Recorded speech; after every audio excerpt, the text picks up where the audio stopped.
Kenapa orang malu? Karena kenal. Orang kalau malu kenal. Saya pergi ke rumah sakit, jenguk jamaah yang sakit. Tamu-tamu di rumah sakit yang nggak kenal dengan saya, dia nggak malu, nyantai aja, pakai celana pendek, duduk di kantin. Tapi ada satu jamaah yang kenal, begitu saya lewat langsung ditariknya. Dia pakai celana pendek, pagi Ahad, mungkin habis lari, dia tarik celana pendeknya mau nutup lutut, dia nggak bisa, celananya pendek. Begitu dia ngeliat saya langsung, saya khawatirnya dia tarik ke bawah, yang atas copot. Dia tarik ini. Saya bilang nggak apa-apa, saya bilang maklum kalian habis lari pagi kan. Iya, akan datang kalau mau lari pakai celana agak panjang dikit. Ya Pak Ustaz, alhamdulillah tenang. Malu Pak Ustaz, mohon maaf, nggak apa-apa. Kenapa yang satu cuek, kenapa yang satu malu? Yang satu kenal, yang satu nggak kenal. Jadi kalau ada orang nggak ada rasa malu, berarti dia nggak kenal sama siapa? Nggak kenal sama Allah Subhanahu wa Ta'ala. Makanya apa kata ulama tasawuf, bukan hadis Nabi, awaluddin ma'rifatullah. Pertama urusan agama ini bukan sholat, bukan puasa, bukan haji, bukan zakat, bukan umrah, bukan jihad. Perkara pertama dalam agama ini awaluddin. Mohon maaf kalau kebetulan ada namanya Pak Awaluddin.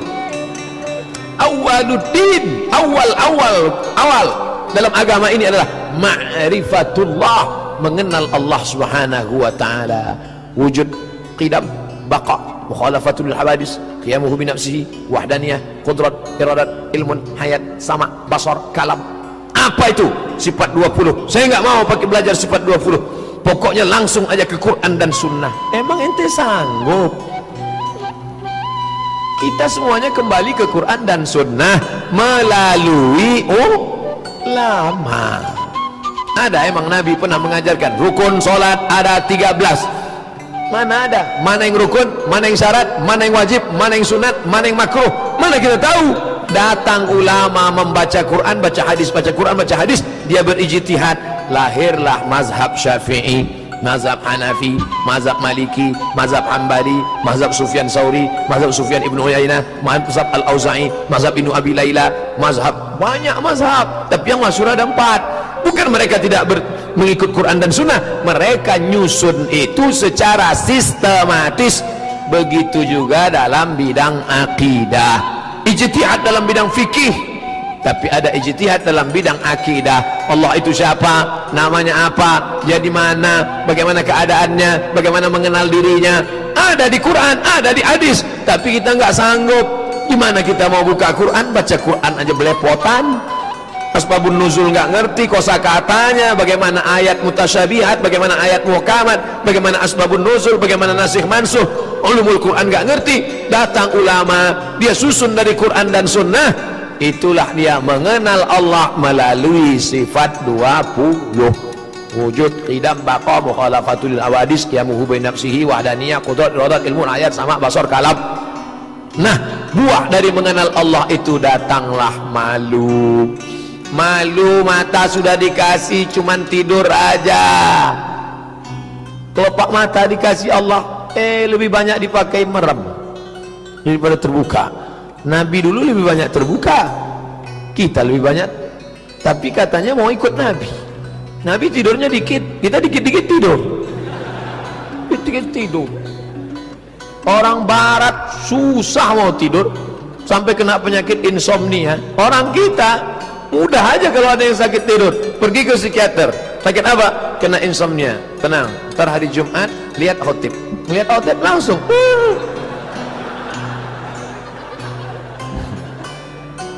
malu.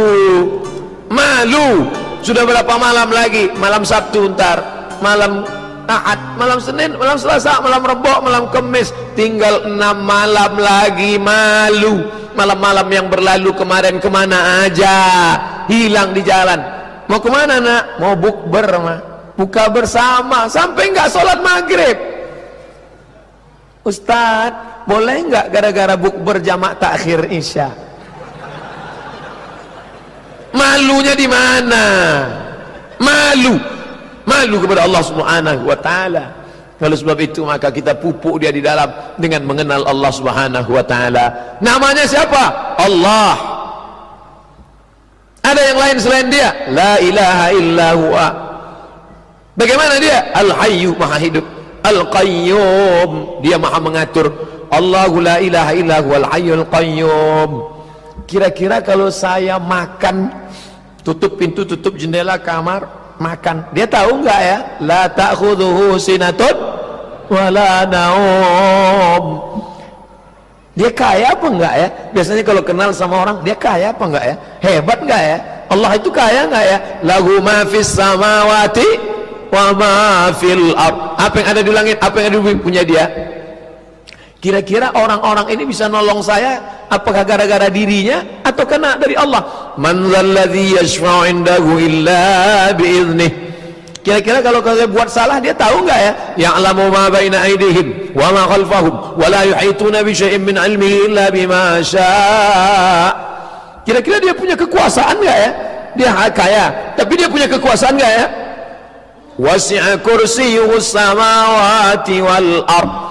Kira-kira dia tahu nggak ada daun yang gugur, ada buah yang matang, ada binatang yang mati, ada cacing yang nggak makan di dalam tanah, ada serangga, ada kuman. Tahu nggak dia dengan itu? Wala ya'uduhu hifdzuhuma. Ditutup dengan dua sifat. Wa huwal aliyyu al-azim. Dia maha tinggi, maha agung, maha perkasa. Apa itu Pak Ustaz? Itulah ayat kursi. Dengan membaca ayat kursi mengenal Allah, dengan membaca ayat kursi mengetahui sifat Allah, dengan membaca ayat kursi mengetahui nama Allah. Itulah mengapa setiap selesai salat di Az-Zikra ini selalu baca ayat kursi. Tadi subuh istighfar, baca ayat kursi. Dibaca, bukan sekedar mantra bim salah bim abdakadabra, bukan, dibaca di mulut, tanamkan dalam hati. Allahu la ilaha illa huwal hayyul qayyum la ta'khudhuhu sinatun wa la nawm lahu ma fis samawati wa ma fil ard man dhal ladzi yashfa'u 'indahu illa bi idhnihi ya'lamu ma bayna aydihim wa ma khalfahum wa la yuhituna bi syai'in min 'ilmihi illa bima syaa' wasi'a kursiyyuhus samawati wal ard wa la ya'uduhu hifdzuhuma wa huwal 'aliyyul 'azim. Tapi jangan nanti pas baca tangannya gini-gini, tanamkan dalam hati. Kekuatan ayat kursi yang tertancap, tertanam, terhunjam di hatimu, itulah yang membuat setan segan untuk mengusik dan menggodamu. Set lu udah goda yang itu, ngeri gua. Kenapa? Dia udah baca ayat kursi. Itu udah baca, dia cuma di mulut aja. Yang itu nggak apa-apa, cuma di mulut aja, nggak sampai ke hatinya, cuma di ujung aja. Oleh sebab itu maka malu datang dari mengenal Allah Subhanahu wa taala. Ustaz Somad, ya. Saya kemarin bayar zakat Pak Ustaz. Berapa Bapak bayar? Ya sekitar 300-an juta lah. Banyak. Berapa itu? 10%. Salah itu. Bayar zakat kok 10%. Zakat itu Pak 2,5%, bukan 10%. Saya kasih tahu begitu. Zakat apa? Zakat profesi. Berapa keluarnya? 10%. Wah salah ngitung. Yang benar itu 2,5%. Kenapa Bapak bayar 10%? Gini Ustadz Somad, ya, kalau ada petani nanam padi di sawah, zakatnya berapa? Kalau pakai irigasi potong biaya operasional 5% Pak, ya. Tapi kalau pakai hujan, kalau pakai tada hujan, nunggu hujan 10%. Petani berapa zakatnya? 10%. Petani yang berkubang di lumpur, nanam, membajak, paginya dia pergi dengan sapi, orang bisa membedakan ini orang, ini sapi. Pulangnya sama. Dia kerja panas di lumpur, kotor, zakatnya 10%. Masa saya yang pakai mobil mewah di ruang ber AC cuma 2,5%, saya malu sama Allah Pak Ustadz. Saya kaget, ini orang kok unik. Ada, saya ketemu orangnya, ini makhluk harus dibudidayakan.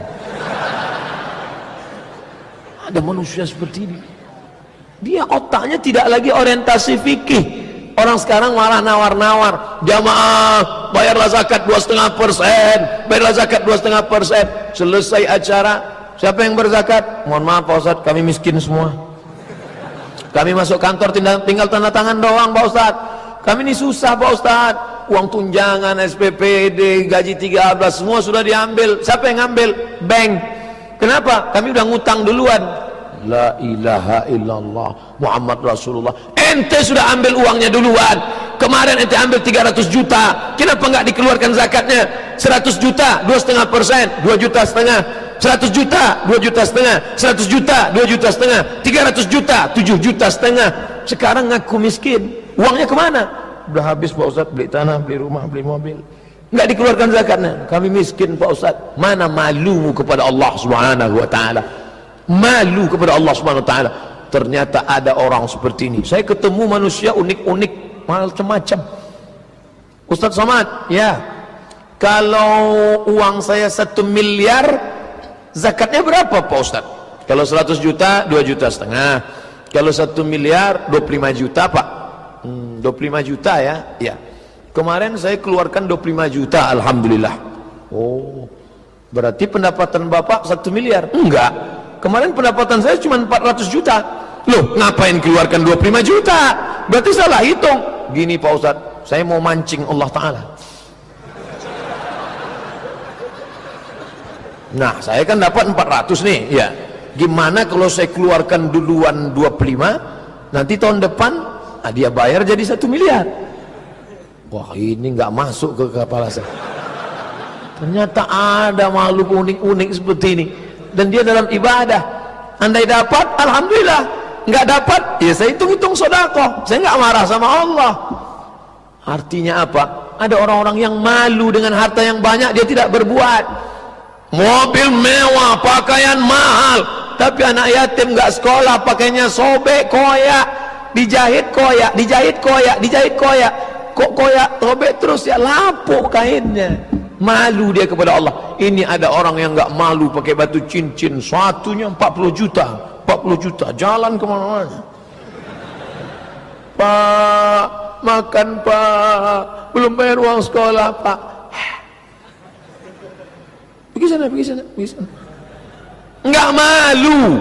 Padahal makanmu, hidupmu, matimu dari Allah Subhanahu wa ta'ala. Detak jantungmu Allah, kalau Allah mau, innama amruhu iza arada syai'an yaqulu lahu kun. Kau mati kalau Allah mau. Kau pakai udara bernapas dari Allah, jantungmu berdetak dari Allah, darahmu menetes dicuci buah pinggang dari Allah, bumi yang kau pijak punya Allah, kau bisa melangkah karena Allah, kau bisa ngomong karena Allah, tapi tidak ada malumu kepada Allah Subhanahu wa ta'ala. Maka yang paling penting dalam hidup ini adalah diantaranya malu. Malu, ada malu kepada Allah, ada malu kepada manusia. Malu kita kepada manusia. Guru kita datang, kita tetap ngomong, nggak salaman. Malu. Masya Allah.